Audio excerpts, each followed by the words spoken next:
Sejam bem-vindos ao nosso terceiro episódio do Café com o Doutor e convidados. Hoje estou com um amigo, fisioterapeuta e osteopata aqui da nossa cidade, São João da Barra. Um cara que tem uma história bonita aí, trabalha bem, bota o pessoal no plumo aí. Eu queria apresentar a vocês, Júlio. Queria que ele se apresentasse um pouquinho, falar um pouquinho da história dele, da formação dele pra gente. Fala aí, meu amigo. Bom dia, tudo bem? Bom dia. Beleza, galera? Tudo bem? Então, sou o Júlio César, sou fisioterapeuta aqui da região, né? Já trabalho aqui em São João da Barra praticamente quase há 15 anos já, né? Então, vim de Campos morar aqui na época da adolescência e, graças a Deus, depois consegui me formar por aqui, né? Tive bolsa na prefeitura e me formei. Depois eu comecei a trabalhar em São João da Barra, logo depois de formado também. Sim. Então, vim galgando uma carreira aí, mais ou menos aí, já tem um tempo aí, já quase 15 anos de formado aí. Isso aí. E aí fui me especializando em algumas áreas da fisioterapia. A primeira especialização minha foi em terapia intensiva. Então, já pegando o fim da meada, né? Trabalhando dentro do paciente grave, principalmente. Só que, como você sabe, nossa vida de hospital, né? Correria de hospital, ficar trancado em hospital é muito cansativo. Então, aí eu comecei a galgar outras áreas da fisioterapia, principalmente para atendimento em consultório, né? Ambulatorial. E aí eu fui me especializar em outras áreas. Me especializei na área de osteopatia, né, que é uma formação dentro da área da fisioterapia, uma formação extensa. São 6 anos, né? 6 anos de formação, cara. Hoje no Brasil, para você ser um fisioterapeuta osteopata, você tem que fazer um curso de 5 a 6 anos. Porque a fisioterapia são quantos anos? São 4 ou 5? São 5 anos. São 5 anos. Aí você fez mais 6 anos só de osteopatia. 6 anos de osteopatia. Então, olha o nível do cara de conhecimento técnico, de tempo que ele se dedicou para estar aqui trabalhando no município, né? Sim, sim, cara. E assim, e muita correria, porque praticamente, geralmente os outros colegas falam, pô, Júlio, você fez outra faculdade. Isso aí. Particularmente é quase uma outra faculdade. Tanto de tempo como de dinheiro, porque o curso da osteopatia também não é barato. Não é.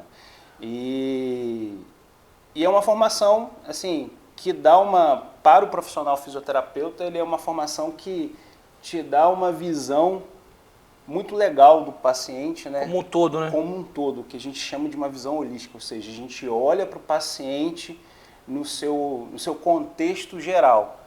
O paciente não é só meramente uma dor. Então a gente vai buscar a causa. Então a osteopatia ela tem por finalidade buscar a causa daquela dor, daquele comprometimento. E a gente vai avaliar bem o paciente, buscar todas as informações pertinentes que possam estar levando aquele quadro de dor, aquele quadro de alteração de movimento, né? Então, é uma avaliação minuciosa, né? Você já passei por ele, com dor na coluna também.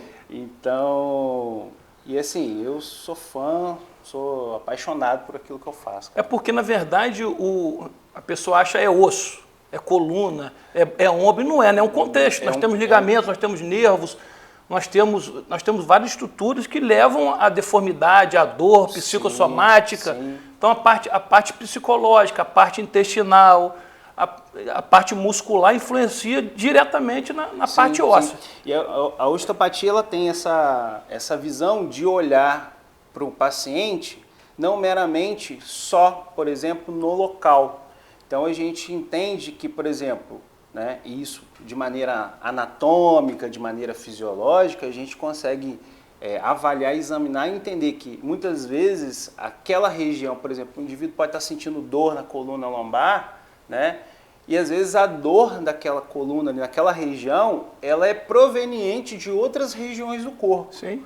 Não necessariamente aquela dor está vindo ali do músculo na região da coluna, não necessariamente de um ligamento, ou de uma hérnia. Ou de uma artrose. Ela pode estar vindo de outras regiões do corpo. Por exemplo, pode estar acontecendo de uma questão visceral. né? E aí é muito comum, por exemplo, quando a gente vê as mulheres, por exemplo, no período Eu ia menstrual, falar isso agora. a mulher no período menstrual, na maioria das vezes você vê Lombalgia. as mulheres apresentando lombalgia, né? Ou seja, dor na coluna, por conta da questão da outra menstruação, sim. né? Toda uma questão do órgão, questão uterina, e que é por quê? Porque tem a inervação do útero que sai da coluna e você acaba tendo dor naquela relação ali.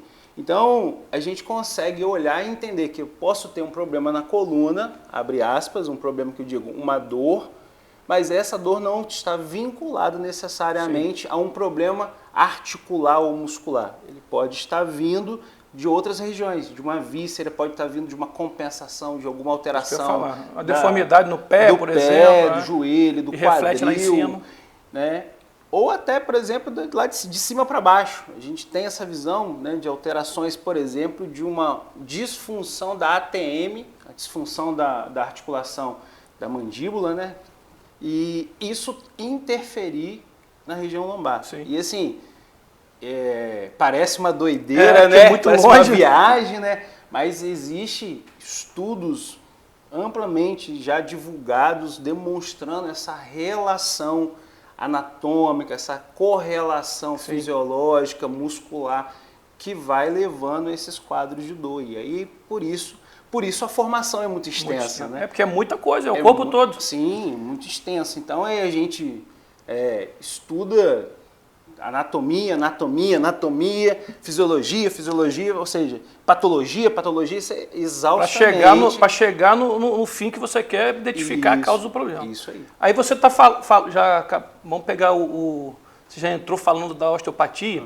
Eu queria perguntar aqui, você falar para o pessoal também, qual é a diferença da quiropraxia, do RPG, da fisioterapia normal. Fala só um pouquinho para a gente, só para o pessoal que está ouvindo a gente ter uma noção do que é o quê. Então, vamos lá. Hoje no Brasil, legalmente, a gente tem a osteopatia e quiropraxia como especialidades do profissional fisioterapeuta. Então, o profissional faz a faculdade de formação, a graduação de 5 anos, e ele vai fazer uma formação de especialização da osteopatia ou da quiropraxia, tá? Com tempos de carga horárias diferenciados. Então, praticamente, qual que é a diferença da osteopatia e da quiropraxia? Para a gente entender um pouco a diferença, a gente precisa entender um pouco a origem dos dois. Tanto a osteopatia e a quiropraxia, elas nasceram nos Estados Unidos na mesma época, praticamente. Elas nasceram lá nos Estados Unidos no século XVIII para XIX. Muito tempo. Muito tempo, com um médico americano chamado Dr. Andrew Taylor Still. Né? Então era todo um contexto da guerra lá nos Estados Unidos naquela época. Então a medicina era muito precária nessa época, né?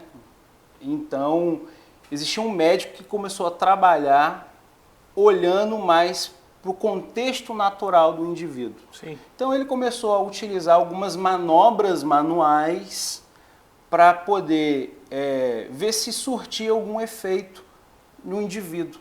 E ele começou estudando e foi desenvolvendo o que a gente chegou praticamente o que é osteopatia até hoje. Tá? Mas, claro, veio um processo filosófico, de estudos e tudo mais. E a quiropraxia, ela nasceu a partir da osteopatia. Então, depois que a osteopatia ela se formou, o Dr. Andrew Taylor Still começou a formar grupos de estudos, né? E aí a osteopatia ela foi se formando, se estruturando, veio outras pessoas aprender. Sim. E um deles foi o Palmer, que foi um aluno também da osteopatia. Só que o que acontece?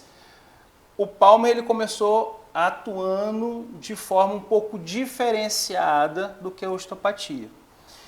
O Palmer entendia com a quiropraxia que as lesões, as disfunções que a gente chama do corpo, elas têm origem na coluna vertebral e que quando a gente trata o eixo principal, ou seja, a coluna vertebral propriamente por conta da inervação dessa região, só de tratar na coluna vertebral eu já estaria melhorando as demais condições. A osteopatia não, a osteopatia ela entende Mas aí ele saiu isso. um pouco do... Sim, porque aí a osteopatia ela entende isso, mas ela entende também de maneira periférica e vice-versa. Ele saiu um pouco, ele pegou o caminho dele e saiu um pouco do... Sim, saiu. Da Então, osteopatia clássica. então os dois se divergiram, mas as duas se complementam. Por quê? Tanto a osteopatia como a quiropraxia, elas são tratamentos, são formas, não só um tratamento, mas ela é uma filosofia de raciocínio clínico, de avaliação, Sim. de como examinar e de como tratar, e utiliza o tratamento a partir das mãos, ou seja, a partir de manipulações. Então, na quiropraxia, a gente vai ver muito manipulações ou técnicas, ou seja, Da osteopatia. que vai... meio que uma produz, criou, desenvolveu técnicas, as outras também, e depois as duas compartilham, entendeu? Sim. Então, a gente vê muito a quiropraxia utilizando muita técnica na coluna, né, muito mais estrutural, utilizando mais a relação de técnicas manuais na coluna, Sim. né? A clássica, né, quiropraxia clássica. E a osteopatia, ela se utiliza de técnicas manipulativas, manuais na coluna, mas não só na coluna, mas no eixo, no corpo como um todo. Principalmente na osteopatia, a gente vai utilizar técnicas, ou seja, a gente vai tratar não só o contexto articular, muscular, mas a gente vai tratar o contexto visceral, os órgãos, a gente vai tratar, por exemplo, os nervos, né, no sentido do trajeto do nervo, a questão vascular. Então, basicamente, a diferença é isso. A quiropraxia é muito mais voltada para uma manipulação, um tratamento mais na coluna, e a osteopatia é um tratamento que envolve também a coluna, mas envolve o corpo como um todo. E nesse tempo seu de formação, com essa formação sua, qual a patologia que você pega mais? Seria mais dor lombar? Hoje em dia, né, então no meu consultório, na prática clínica minha hoje, né, é bem diversificado, mas o que a gente vê mais, o que eu vejo muito mais hoje, de fato, é um indivíduo com dor na lombar. Então, e aí isso é multifatorial, né, como você sabe, é multifatorial, e hoje, antigamente a gente tinha ideia, né, e a gente lá atrás, quando a gente estudava, assim, dor na coluna, dor na lombar era uma característica do idoso. Agora não tem Hoje isso mais, não tem mais isso, né?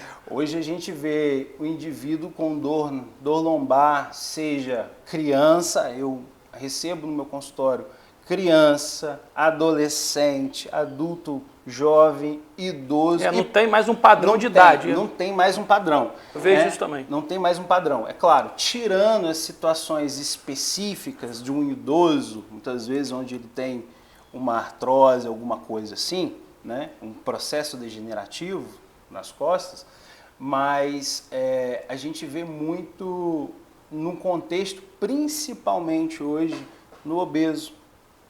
A gente vê muito no indivíduo que trabalha muito tempo sentado, principalmente. Então, eu recebo, às vezes, pacientes que trabalham no Porto aqui do Açu, né, que trabalham na parte administrativa e fica muito tempo sentado. E não pega peso, só por causa da posição de não pega peso, e não pega peso.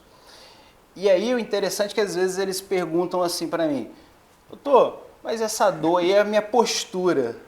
Falei, não é a sua postura, não é a sua condição de postura, porque postura, graças à ciência, lá atrás, uns anos lá, quando eu me formei, 20 anos atrás, a gente tinha essa ideia do que a postura ele era um condicionante da dor na coluna.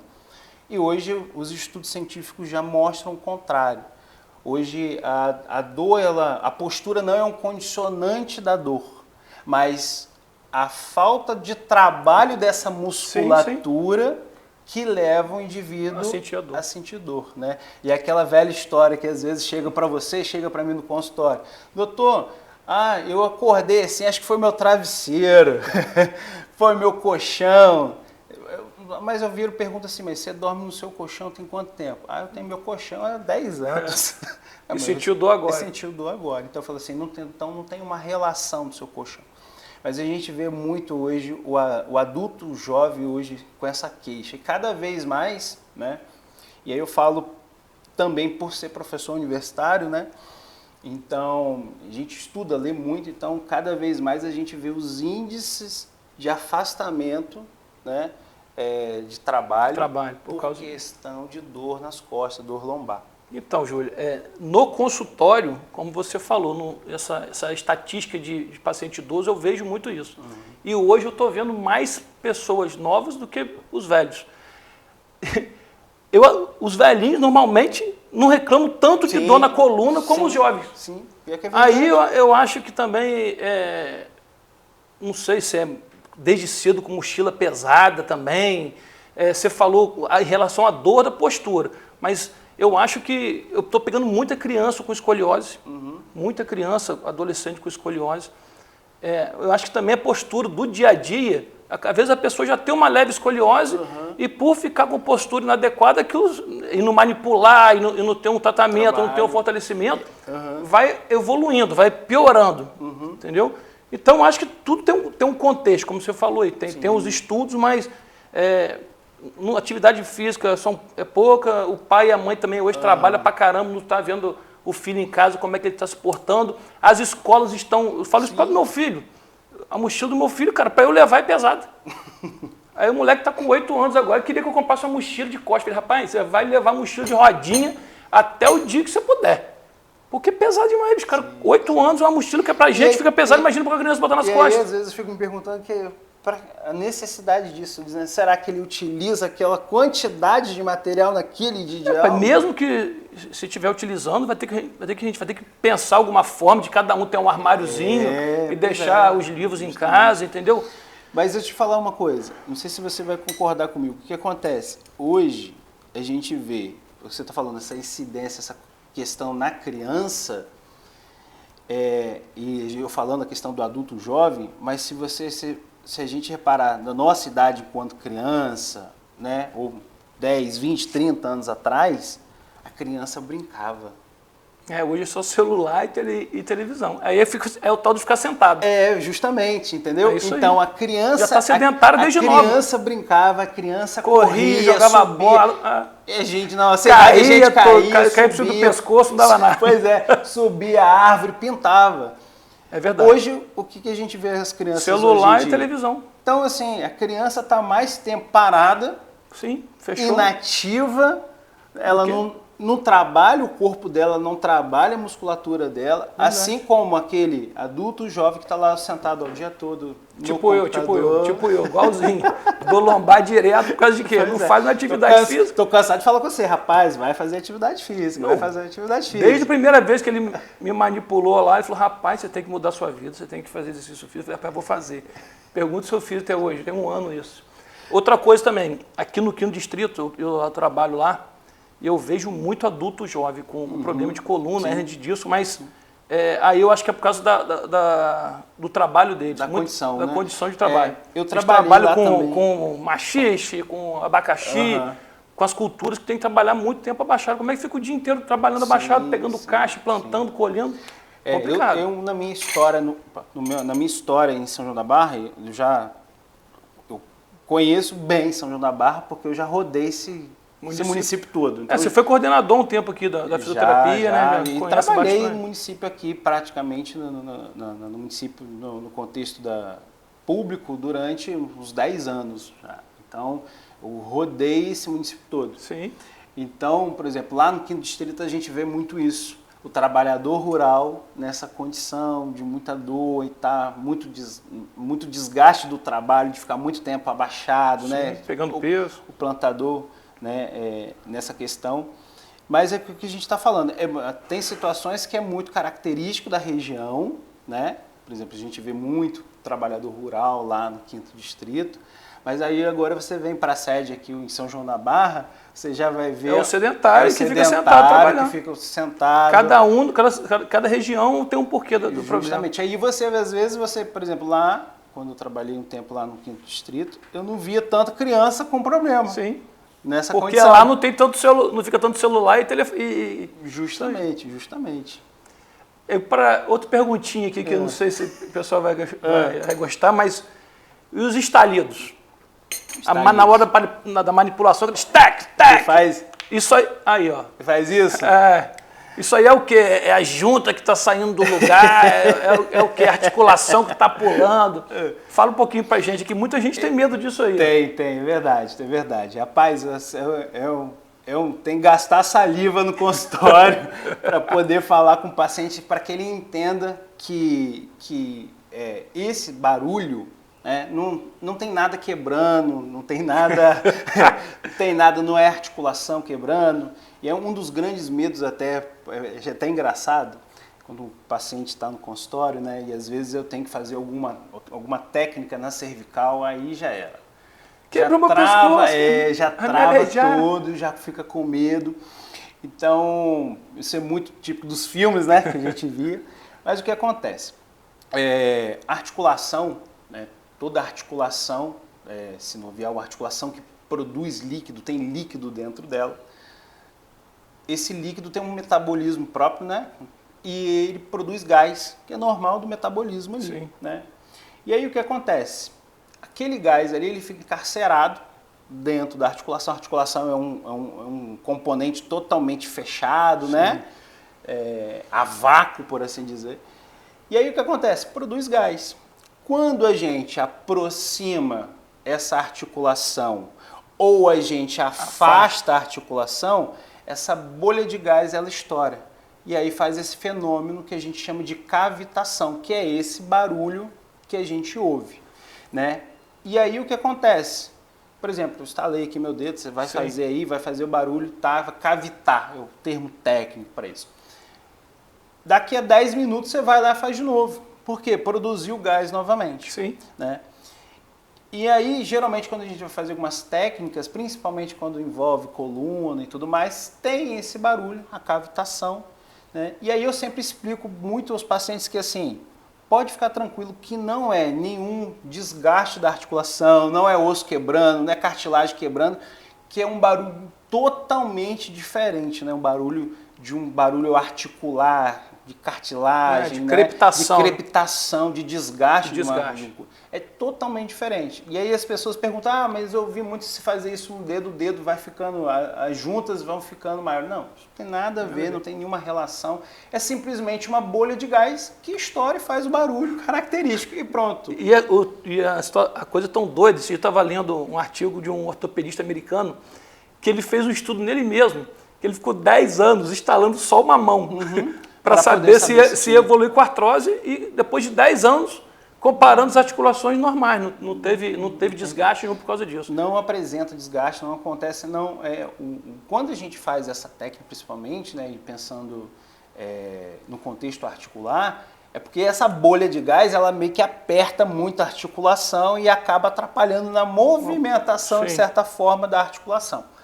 E aí quando a gente faz alguma técnica para manipular, né, uma articulação, o intuito é devolver uma mobilidade, um movimento, sim, naquela articulação. Então, aí acontece esse barulho aí, claro, cada articulação tem os seus efeitos, principalmente quando a gente pensa na coluna vertebral, sim, tem os efeitos fisiológicos que acontecem ali, que a gente vai buscar também com esse tipo de técnica. Então, Júlio, na minha formação, eu formei no Servidor do Estado no Rio, e a gente tinha um fisioterapeuta sempre com a gente, todo dia, e nos estudos clínicos, todo dia tinha um fisioterapeuta. Então, sobre uma formação que o ortopedista, o profissional ortopedista, cirurgião, ele precisa de um bom fisioterapeuta, sim, como qualquer pessoa que fez cirurgia ou que tem alguma dor, alguma patologia, precisa de um bom fisioterapeuta.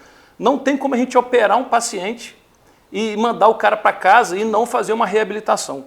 A gente vê muito isso no SUS, infelizmente, e às vezes no particular ou no plano de saúde, porque infelizmente o plano de saúde não remunera bem os profissionais, então acaba que não fica aquela fisioterapia de qualidade. E toda vez que a gente opera um paciente, uma prótese de joelho, uma prótese de quadril, o paciente, ou principalmente membro superior, e o paciente não é reabilitado, ele evolui mal. Sim. Independente da cirurgia bem feita, do material usado adequado, a rigidez articular, a contratura muscular, a fibrose cirúrgica, se aquilo não for tratado de imediato, o cara não vai evoluir, sim, bem. Sim.